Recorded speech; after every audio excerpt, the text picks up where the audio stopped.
जय श्री राम दोस्तों। आज सवेरे उठते ही मैडम जी बोलती हैं कि घर की छत पर बाद में जाना, पहले आज सफाई में लग जाओ। मैं भी मैडम से बोलता हूँ कि 3-4 दिन से बिल्कुल थक चुका हूँ, आज तुम सफाई में लगा रही हो। मैडम जी बोलते हैं कि मैं भी कोई घर पर आराम नहीं कर रही थी, मैं भी आपके साथ काम में लगी हुई थी। अब मैं तो लग जाता हूँ घर की सफाई करने में और मैडम जी लग जाती हैं बाहर कपड़े धोने में। मैडम ने भी घर की बाहर की गैलरी वैलरी सब कुछ साफ कर दिया था, अब अंदर की बारी रह गई थी, अंदर सारा कुछ साफ करना पेंडिंग था। अंदर आकर मैं भी लग जाता हूँ साफ सफाई करने में और पूरी साफ सफाई कंप्लीट करने के बाद पसीने पसीने हो जाता हूँ। आप भी देखो मेरी टी शर्ट भी पूरी व्हाइट हो गई थी। अब मैं शेविंग कर लेता हूँ और शेविंग करने के बाद चला जाता हूँ नहाने के लिए और नहाने के बाद चला जाता हूँ अपने घर की छत पर और सूर्य देवता को जल देता हूँ और सूर्य देवता को जल देने के बाद सबके भविष्य की मंगल कामना करता हूँ और सबके भविष्य की मंगल कामना करने के बाद आ जाता हूँ नीचे और लुटिया उठाकर चल देता हूँ दादा खेड़े के मंदिर में। 11 नंबर की बस पकड़कर आ जाता हूँ दादा खेड़े के मंदिर में और दादा खेड़े को जल चढ़ा देता हूँ। दादा खेड़े को जल चढ़ाने के बाद सबके भविष्य की मंगल कामना यहाँ भी करता हूँ और सबके भविष्य की मंगल कामना करने के बाद चींटियों को आटा डाल देता हूँ और चींटियों को आटा डालने के बाद अब 11 नंबर की बस पकड़कर आ जाता हूँ दोबारा से घर पर। घर आने के बाद मैडम को बोलता हूँ कि मेरे लिए नाश्ता बना दो। मैडम जी बोलती हैं कि मेरा काम खत्म हो चुका है, अभी थोड़ी देर में आपके लिए नाश्ता बना देती हूँ। नाश्ता करने के बाद अब मैं बाइक की चाबी उठाकर चल देता हूँ दुकान की तरफ और दुकान खोल लेता हूँ। दुकान पर जाने के बाद अब मैं लग जाता हूँ यहाँ पर भी सफाई करने। 3-4 दिन से मैंने कोई भी व्लॉग नहीं डाला। व्लॉग का कारण एक तो ये था कि मेरी जीप पर बहुत सारे छाले हो गए थे, जिसके कारण मेरे से बोला भी नहीं जा रहा था, और दूसरा सबसे बड़ा कारण ये था कि दुकान पर इतना सारा काम था कि सुबह जाते थे दुकान पर और रात के 11 बज जाते थे, इतना सारा काम हो रहा था दुकान पर।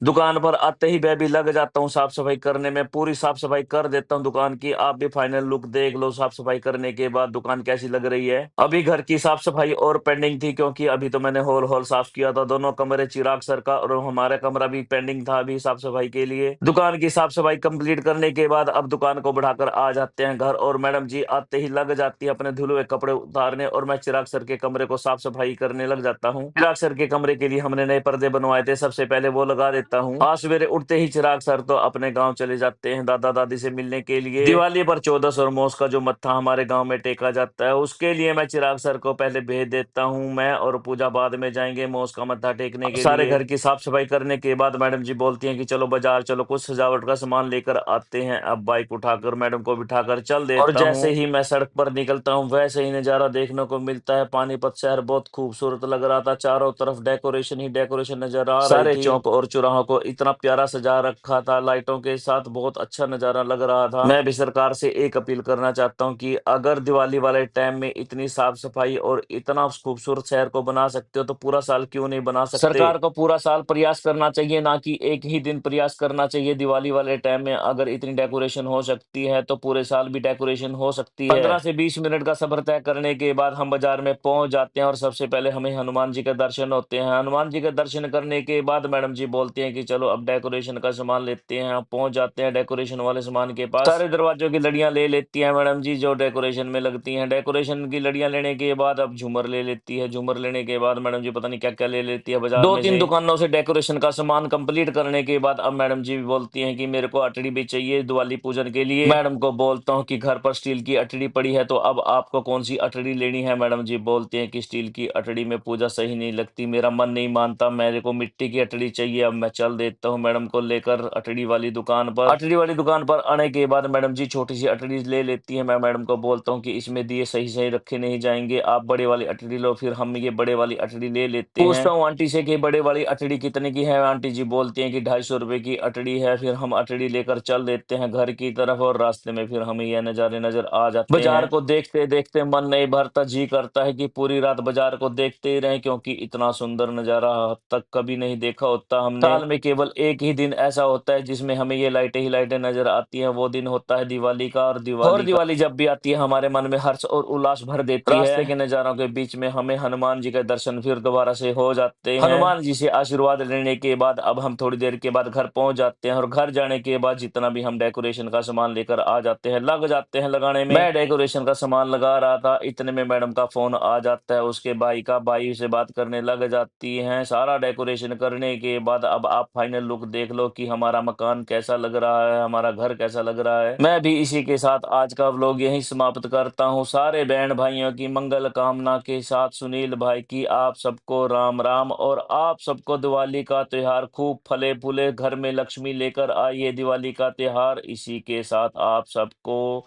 हैप्पी दिवाली।